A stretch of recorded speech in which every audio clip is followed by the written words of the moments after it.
Fertilizantes, fuentes, aplicación y tiempos de aplicación. Definición de fertilizantes. Por fertilizantes se entiende cualquier material orgánico o inorgánico, natural o sintético, que suministra a las plantas uno o más de los elementos nutricionales necesarios para su normal crecimiento. Lo anterior supone que la condición indispensable para que un material se considere como fertilizante es doble.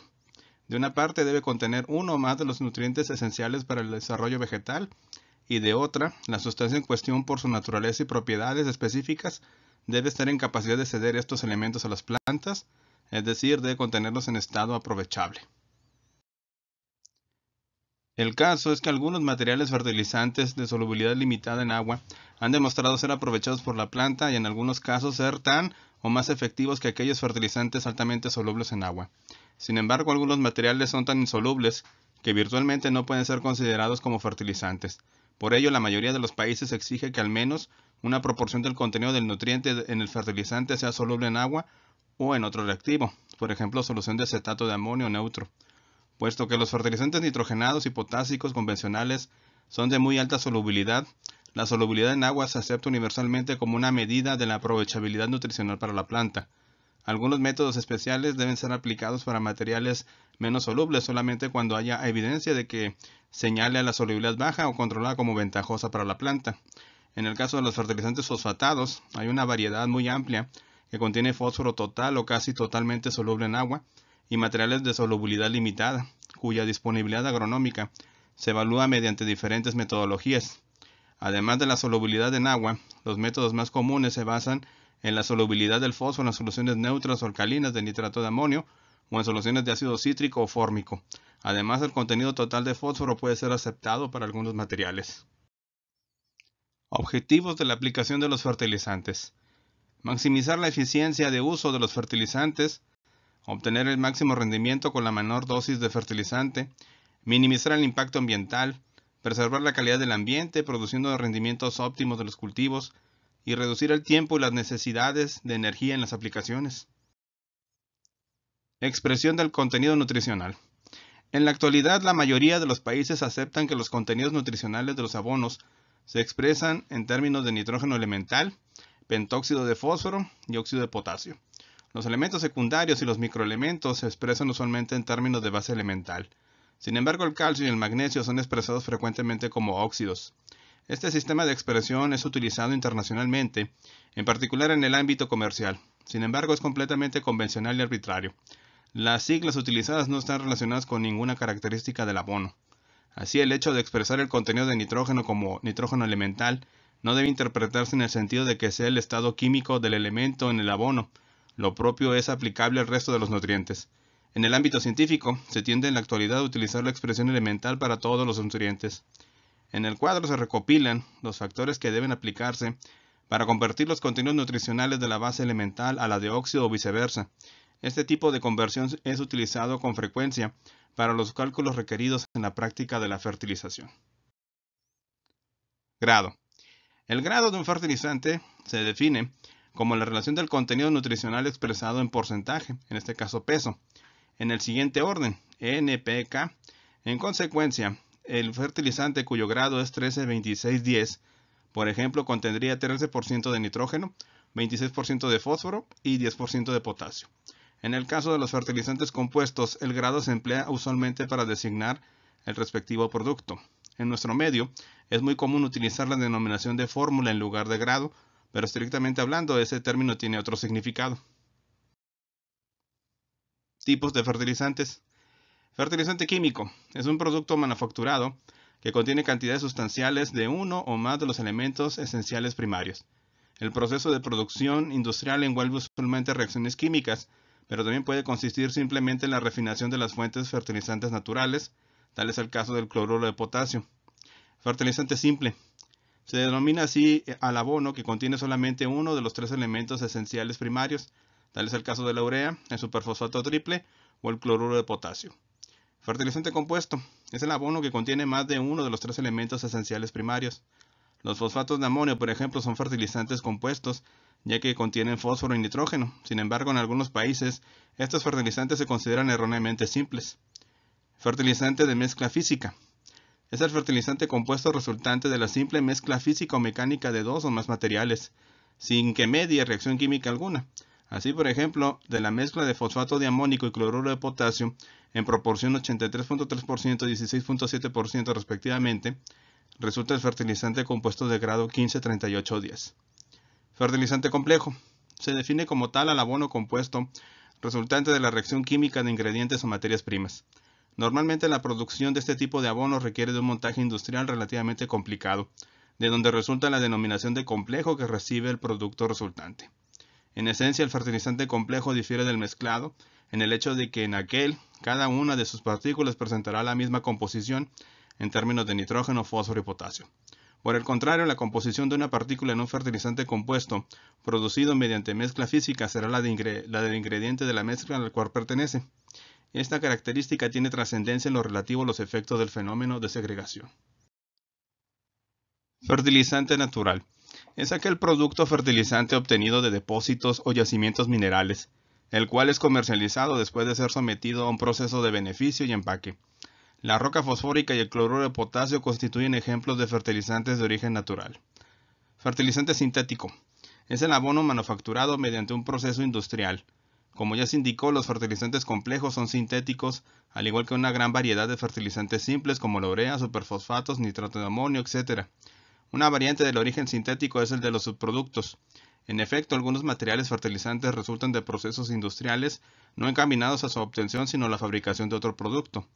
Los ejemplos más conocidos en esta categoría son el de las escorias tomas, que es un subproducto de siderúrgica, y el del sulfato de amonio, remanente del proceso de producción de la caprolactama, molécula clave en la síntesis del nylon. Fertilizante granulado. Material fertilizante en el cual las partículas están constituidas por gránulos de diámetro variable que oscilan generalmente entre 2 y 4 milímetros. En general, el término granular no implica un proceso específico para obtener la granulación, ya que ésta puede lograrse mediante la agregación de partículas pequeñas, fraccionamiento y tamizado de fragmentos grandes y control del tamaño del cristal en los procesos de cristalización. Fertilizante cristalino. Es el abono cuyas partículas están constituidas por cristales de diferente tamaño y forma. El sulfato de amonio, nitrato de potasio y el cloruro de potasio constituyen ejemplos de fertilizantes cristalinos. Fertilizante Prillet o perlado. El fertilizante cuya granulación de forma esférica se obtiene mediante la solidificación de gotas durante su caída en aire u otro medio fluido, tal es el caso de algunos tipos de urea. Las partículas resultantes son pequeñas y su diámetro oscila entre 1 y 2 milímetros. Portador nutricional. Se refiere al compuesto químico que contiene el nutriente en el abono.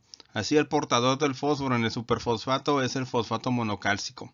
Como es lógico, el portador nutricional de un abono podrá ser de naturaleza mineral u orgánica.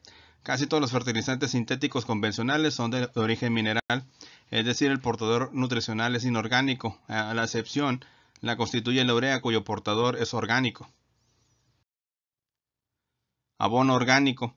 Se denomina abono orgánico al material fertilizante cuyo portador nutricional es un compuesto de tal naturaleza. Entre los fertilizantes sintéticos, el único con portador nutricional orgánico es la urea. Otros abonos orgánicos son los de origen natural, tales como los residuos de cosecha, abonos verdes y estiércoles. Las 4 R's o los 4 requisitos para una nutrición vegetal adecuada. Estos principios, llamados las 4 R's, por usar los términos en inglés, right rates, o sea, dosis correctas, right type, tipo correcto, right placement, lugar correcto, y right timing, tiempo correcto, son propuestos por el IPNI, el International Plant Nutrition Institute, o el Instituto Internacional de Nutrición Vegetal, con sede en Canadá. Y aquí nos ofrecen 4 principios para la mejor aplicación de los fertilizantes en el suelo. Nos preguntan, ¿qué vamos a usar? ¿Qué fuente tendremos a la mano? ¿Cuánto vamos a usar? La dosis correcta o la idónea para el cultivo. El lugar donde vamos a aplicar estos nutrientes. Y el tiempo. ¿Cuándo vamos a aplicar esta fertilización? Ejemplos de principios científicos y opciones prácticas. Ejemplos de principios científicos claves. En el caso de las fuentes, asegurar una oferta balanceada de nutrientes, adaptarse a las propiedades del suelo. En la dosis, evaluar la oferta de nutrientes de todas las fuentes y evaluar la demanda del cultivo. En el tiempo, evaluar las dinámicas de toma por el cultivo y de abastecimiento por el suelo y determinar momentos de riesgo y de pérdidas. El lugar, reconocer los patrones de distribución de las raíces y manejar la variabilidad especial. Ejemplos de opciones prácticas. Fertilizante comercial, abono animal, composta, residuos de cultivo son las fuentes. En dosis, analizar los nutrientes del suelo, realizar cálculos económicos y balancear la remoción del cultivo. En el tiempo, previo a la siembra, en floración, en fructificación, son los momentos en que se pueden aplicar estos nutrientes. Y en el lugar, pues cómo lo vamos a esparcir, si es al voleo, en bandas superficiales, bandas incorporadas, inyectado o aplicación en dosis variable. Toma de decisiones en el manejo de nutrientes. Pues en este esquema estamos viendo una representación de las principales decisiones que tenemos que tomar al momento de manejar los fertilizantes. Entre ellos tenemos los posibles factores de sitio, como es el cultivo que tenemos en el campo, el tipo de suelos, el productor, la aplicación de nutrientes, la calidad del agua, el clima y la tecnología disponible para la aplicación. Tenemos también los apoyos para la toma de decisiones, en este caso la información de la demanda del cultivo, el abastecimiento del suelo después de un análisis del suelo, eficiencia de la aplicación, aspectos económicos, el medio ambiente y el productor o propietario. Y tenemos la salida, aquí tenemos que vamos a tener las dosis, la fuente, el momento y la forma de aplicación, probabilidad de ocurrencia, retorno económico, impacto ambiental, etc. De aquí tomamos decisiones, después acciones, y de estas acciones obtenemos un resultado y esto se retroalimenta otra vez a la toma de decisiones, y así tenemos un circuito en donde, dependiendo de nuestras acciones, pues tendremos algunos resultados. Ahora hablemos de las fuentes. No hay una fuente correcta de fertilizantes para cada suelo y situación de cultivo. La fuente correcta varía con las necesidades y objetivos del cultivo, el suelo y el productor, las condiciones ambientales y económicas. Y entonces es decisión de cada uno de los productores o agricultores el decidir cuál es la mejor fuente, si una orgánica, si una sintética o inorgánica. También dependiendo si del cultivo son gramíneas, frutales o fibras. También tomando en cuenta el tipo de suelos y el clima en que se está desarrollando el cultivo. Si el suelo es aluvión, si es barro, arcilla. Las condiciones ambientales, si son las idóneas, si no hay sequías, si hay muchas lluvias, hay heladas, hay altas temperaturas.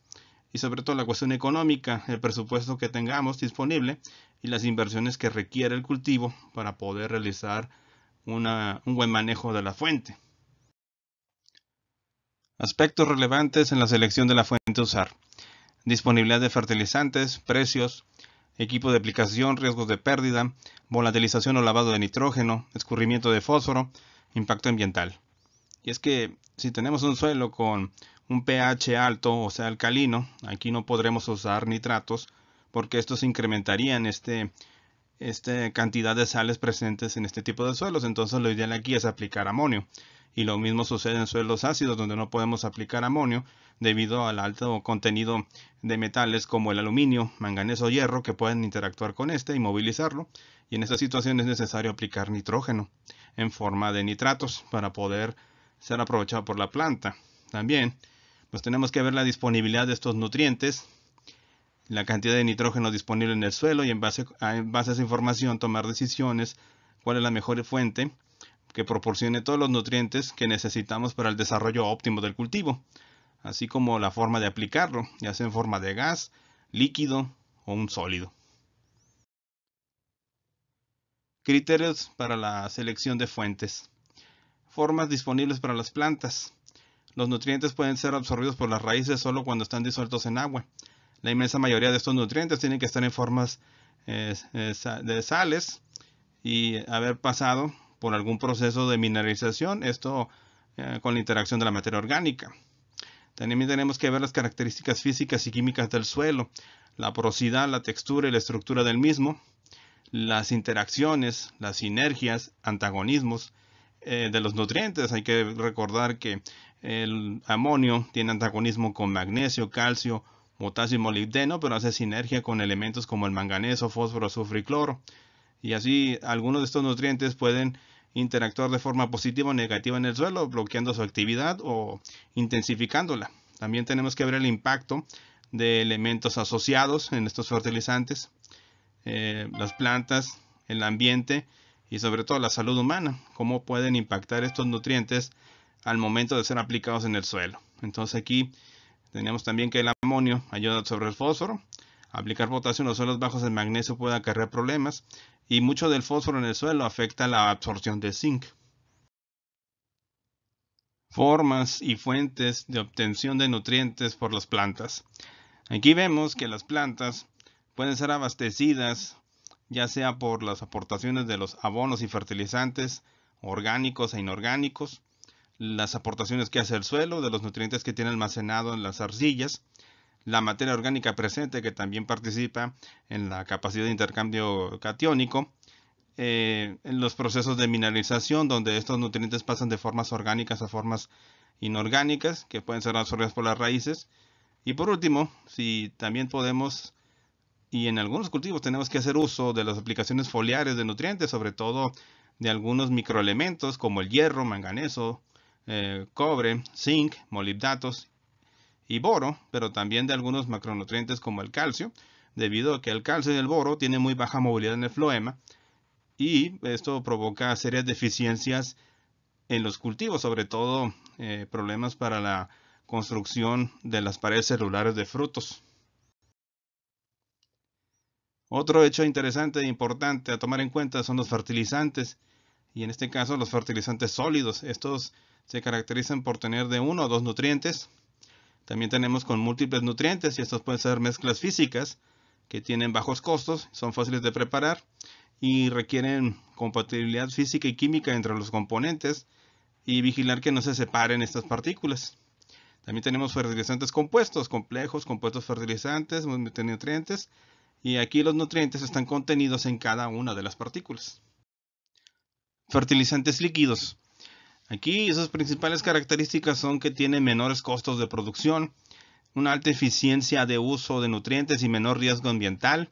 Son excelentes vehículos para la aplicación de micronutrientes. Posibilidad de aplicación conjunta con agroquímicos, siempre y cuando tengan buena compatibilidad. Y la facilidad y rapidez y mayor precisión de aplicación en relación a fuentes sólidas. ¿Sí? Y en estas situaciones tenemos dos grandes tipos de fertilizantes, líquidos fluidos y líquidos en suspensión. Fertilizantes gaseosos. Tenemos aquí el caso del amoníaco anhidro, que es el que tiene un mayor contenido de nitrógeno, hasta un 82%. Eso sí, también demanda cuidado para transporte y aplicación seguros.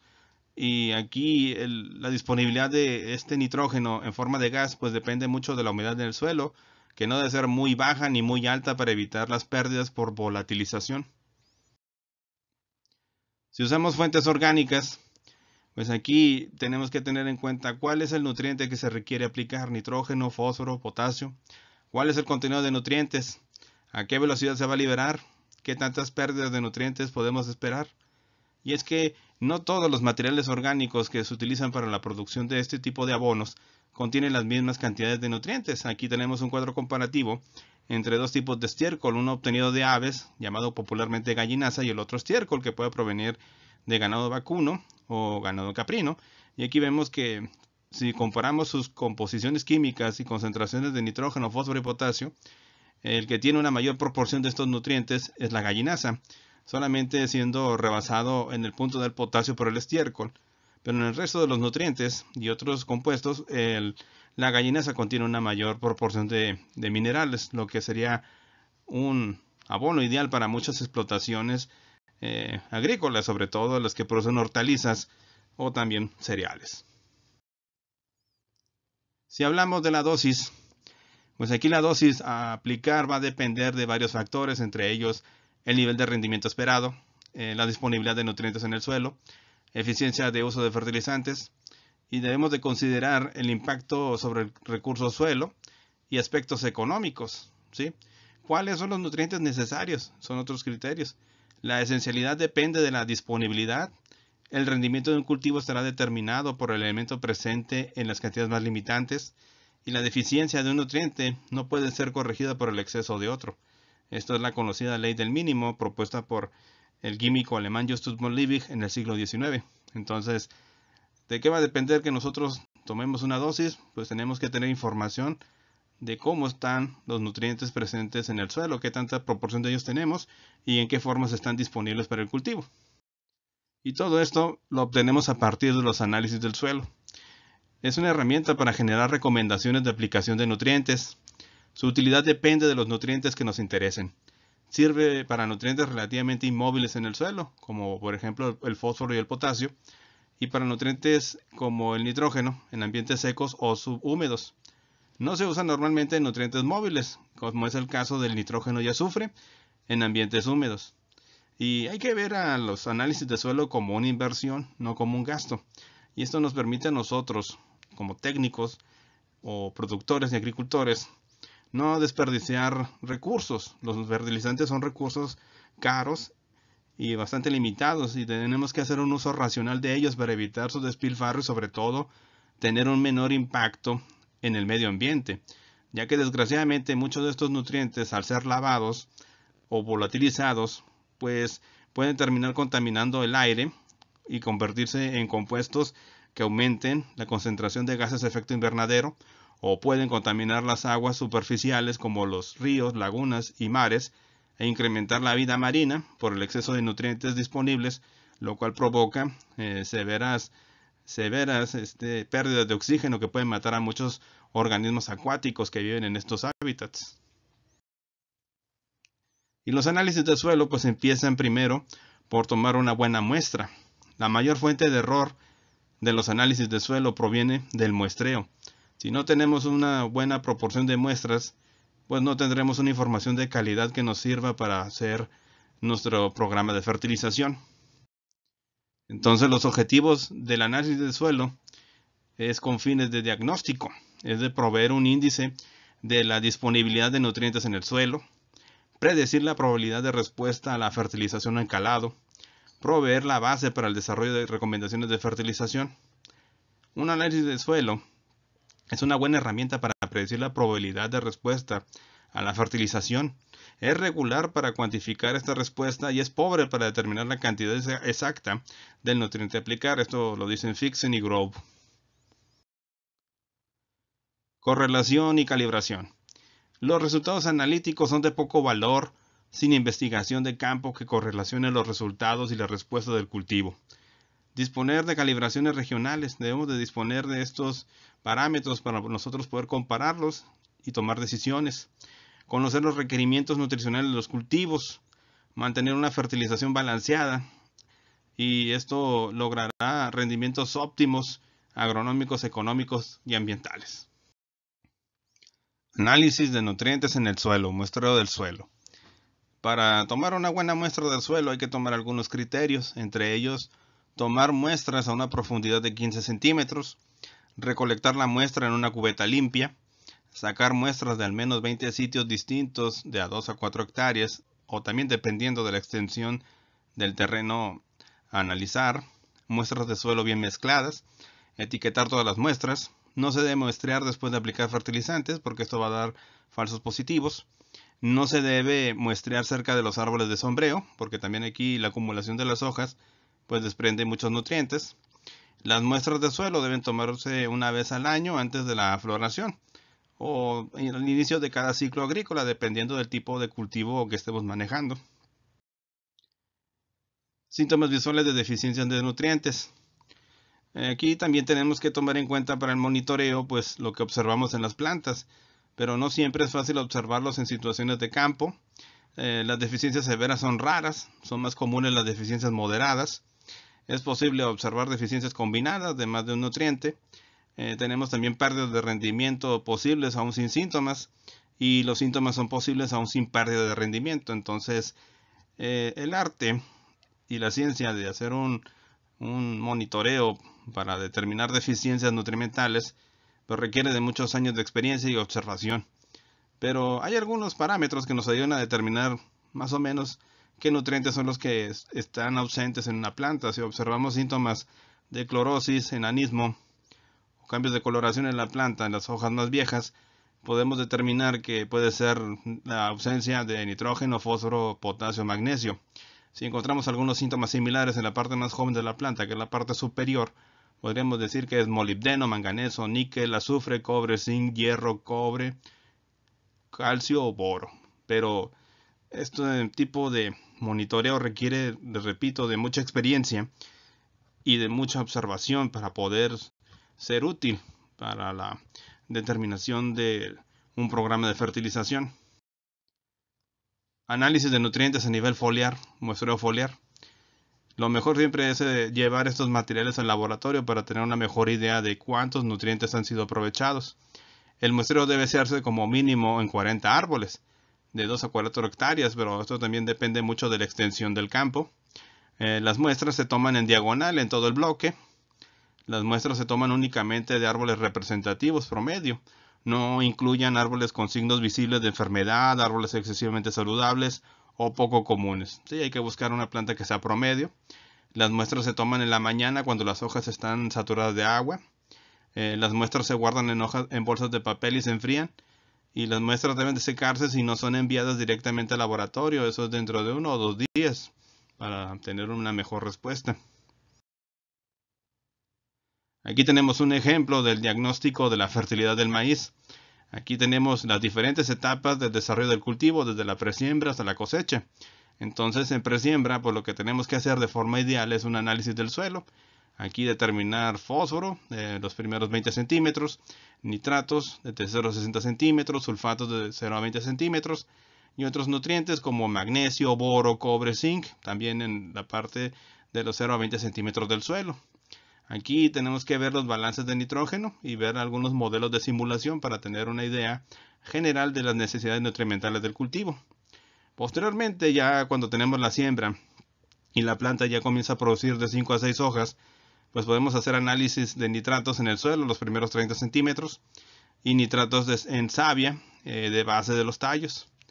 Posteriormente, en la etapa de floración, pues aquí los análisis se hacen a la hoja de la espiga o inferior para la concentración total de nutrientes. Y en la etapa de la madurez fisiológica, los análisis comunes son nitratos en base de tallos. Y en la cosecha, pues la concentración de estos nutrientes en grano. Y en etapas como de 8 a 10 hojas hasta la madurez fisiológica, podemos hacer uso de equipos como para medir el índice de verdor, como por ejemplo con el Minolta SPAT 502 o algún otro aparato que nos ayude a medir la cantidad de clorofila presente en las hojas, también utilizando sensores remotos. Y en la actualidad, con la tecnología de drones y las imágenes satelitales, también tenemos una muy buena aproximación de las necesidades nutrimentales de un cultivo. Entonces, los resultados de los análisis del contenido de nutrientes en el suelo solo sirven para separar los suelos con probabilidad de responder a la aplicación de fertilizante de aquellos que probablemente no responden. Es solamente un indicativo en ese momento, una fotografía de cómo están los nutrientes presentes en el suelo. Pero eso no nos va a indicar qué tantos nutrientes van a ser aprovechados por la planta. Para eso necesitamos hacer análisis foliares, inclusive a frutos. Pero esto nos ayuda a nosotros a planificar las dosis necesarias para que estos nutrientes estén disponibles para la planta en su forma adecuada y en el tiempo adecuado. Niveles críticos y definición de la dosis de fertilizantes. Pues después de la interpretación de los análisis de suelo, pues tenemos que tener una buena idea de qué necesidades nutrimentales deben de ser cubiertas.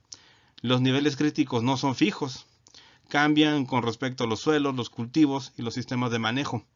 Y no todas las soluciones de extracción separan las mismas cantidades de nutrientes.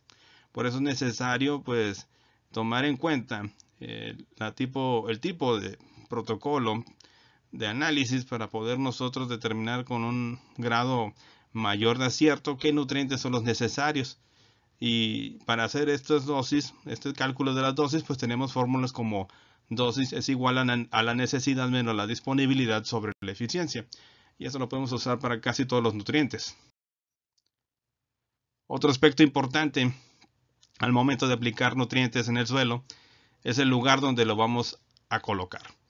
Y es que el lugar donde se coloque el fertilizante impacta al volumen de suelo fertilizado y su posición respecto a las raíces. Porque no es lo mismo aplicar el fertilizante tirándolo al voleo, donde esperamos que éste se disuelva y penetre en el suelo, a colocarlo muy cerca de las raíces o colocarlo un poco más abajo de él. Entonces, el lugar donde coloquemos los fertilizantes también tiene mucho que ver al momento de que las raíces absorban los nutrientes, la forma y la facilidad o los problemas que va a tener la planta para obtener estos nutrientes. También si esto se hace en seco o se hace en húmedo y en otras condiciones ambientales. Y es que la entrada de los nutrientes a la raíz, pues tenemos algunos nutrientes que son muy móviles, como el nitrógeno y el azufre, que fácilmente son movilizados por el agua del suelo. Si lo comparamos con nutrientes como el fósforo y el potasio, pues estos dependen pero muy fuertemente de la humedad del suelo. Si este no tiene la cantidad de agua suficiente, no habrá movilidad de estos nutrientes y por lo tanto las raíces no podrán encontrarlos y pues tendremos una deficiencia. Entonces también aquí debemos de tener una buena colocación de estos nutrientes para que sean encontrados fácilmente por las raíces. Aplicación de fertilizantes al boleo. Pues aquí lo que observamos es que la máquina está lanzando los fertilizantes de forma de una cortina o de forma de una lluvia sobre el predio. Y aquí lo que se espera es que una vez en contacto con el suelo, la humedad comience a disgregar las partículas y éstas comiencen a penetrar en el suelo. Entonces el nutriente debe llegar a donde las raíces lo pueden tomar. Y esto se utiliza sobre todo en nutrientes muy móviles como el nitrógeno y el azufre. El problema aquí es que con estos fertilizantes también estamos dándole nutrientes a las plantas competidoras, las malezas, y gran parte del fertilizante no va a ser aprovechado por la raíz, ya que mucho de él va a ser lixiviado, volatilizado o inmovilizado o arrastrado por el agua de riego. Entonces no se recomienda mucho la utilización del método de boleo para la aplicación de fertilizantes.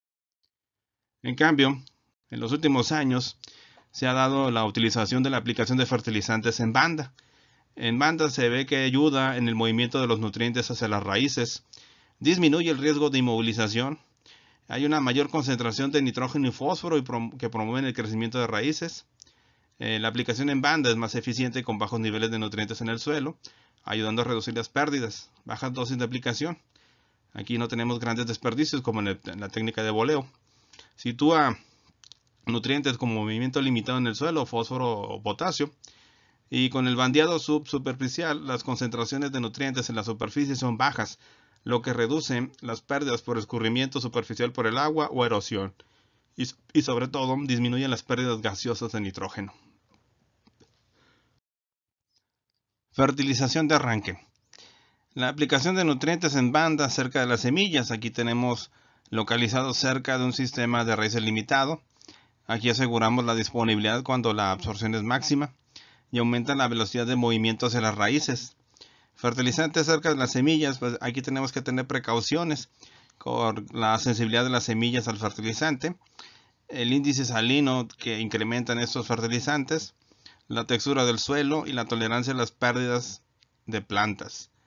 Y es que en algunos procesos para la aplicación de fertilizantes de arranque, inclusive se impregna a las semillas con él o se le acerca lo más posible a las raíces o a la parte del tallo para que puedan ser aprovechados al máximo por la planta, sobre todo fertilizantes fosfatados que son necesarios para el arranque de la germinación y el desarrollo de la planta, sobre todo para la construcción de las moléculas que van a constituir los órganos de las raíces, tallos y hojas de la futura planta. También podemos hacer uso de la fertilización foliar. Aquí los nutrientes en solución penetran a las hojas por pequeños poros localizados en la epidermis. Se crean pequeñas áreas localizadas que aportan nutrientes durante un tiempo breve, pocos días, en aproximadamente unas 2 semanas. Hay efectividad cuando el aporte de nutrientes por el suelo está limitado, en el caso de nutrientes como el hierro en suelos calcáreos, o en casos de emergencias, por ejemplo, aplicar nitrógeno a cultivos desarrollados si el suelo está inundado. Y sobre todo, pues se aplica para nutrientes como los micronutrientes como boro, zinc, manganeso, molibdeno y otros, que a veces no pueden ser absorbidos por las raíces, ya sea por su baja concentración, estar inmovilizados o por la carencia de materia orgánica. Entonces, también este tipo de fertilización nos ayuda a incrementar la disponibilidad de estos nutrientes. Inclusive hay algunas productoras de fertilizantes y otros agroquímicos que utilizan moléculas como los aminoácidos para poder movilizar estos nutrientes al interior de la planta. También hay aplicaciones foliares de algunos productos de fungicidas o insecticidas que son sistémicos y que ayudan a proteger a la planta contra el ataque de patógenos y plagas.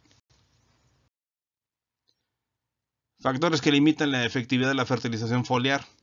Entre ellos tenemos las plantas, están cubiertas por una cutícula gruesa impermeable. El fertilizante puede ser lavado de las hojas. Parte de los fertilizantes no caen sobre las hojas durante la aplicación. Secado de la solución. Algunos nutrientes tienen limitaciones en su translocación dentro de la planta. Y también podemos tener posibles daños a las hojas si esta concentración es muy alta. Inclusive llegamos a poder quemarlas. Otro factor muy importante a tomar en cuenta es el tiempo de aplicación de los fertilizantes. Objetivos de manejar el tiempo de aplicación. Asegurar el suministro adecuado de nutrientes durante periodos críticos de máxima demanda por el cultivo. Reducir el potencial de pérdida de nutrientes.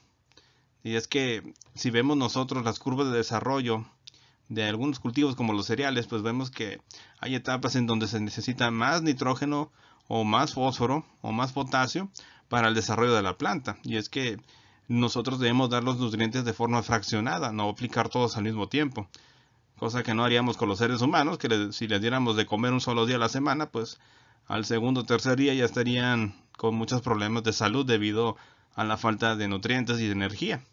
También debemos tener en cuenta cómo varían en el tiempo la toma de nutrientes por la planta y el suministro de nutrientes por el suelo, las características del suelo y condiciones climáticas para evitar pérdidas potenciales de nutrientes. Otro aspecto importante es la logística de las operaciones de manejo del campo, la disponibilidad de fertilizantes, equipo y sobre todo de personal. También debemos de conocer la demanda de los nutrientes. En el caso del maíz, la absorción de nutrientes es lenta al principio del ciclo, seguida por una etapa acelerada y un descenso final. Entonces, todos los cultivos tienen diferentes comportamientos y necesidades nutrimentales en diferentes etapas, y por eso es necesario conocer cómo es el comportamiento de ellos en el tiempo. Si hablamos del suelo, las características importantes de los suelos con relación a la selección del tiempo de aplicación están relacionadas con el potencial de pérdidas, textura, temperatura, drenaje, retención de nutrientes y la capacidad para aportar nutrientes que tiene el suelo. También tenemos que ver el impacto potencial por pérdidas de nitrógeno y fósforo del suelo. Los mecanismos de pérdida de nitrógeno y fósforo son muy distintos. En el caso del nitrógeno se puede perder por movimiento descendente en el suelo, lixiviación, pérdidas hacia el aire, volatilización y escurrimiento superficial, lavado y arrastre. Si hablamos de fósforo, normalmente se pierde por escurrimiento superficial y por la selección del lugar de aplicación, que es muy importante al momento de hacer la fertilización. Y por último, también tenemos en nuestras manos tecnologías como los fertilizantes de liberación controlada. Aquí tenemos partículas de fertilizantes revestidas con una capa que permite la liberación del nutriente a medida que el agua penetra en la partícula. Esto permite que aumente la permeabilidad controlada física o biológicamente, y podemos usar inhibidores de procesos biológicos como la liberación del nitrógeno de la urea, ureasa, y la nitrificación. Entonces, estas tecnologías, junto con los sensores remotos, los drones e incluso las máquinas robots, nos permiten a nosotros maximizar el uso de los fertilizantes y disminuir sus pérdidas por lixiviación, volatilización, inmovilización y otros fenómenos. Y con esto damos por terminado esta presentación. Espero que haya sido de su agrado y de utilidad. Por mi parte es todo y los espero en el siguiente video. Muchas gracias.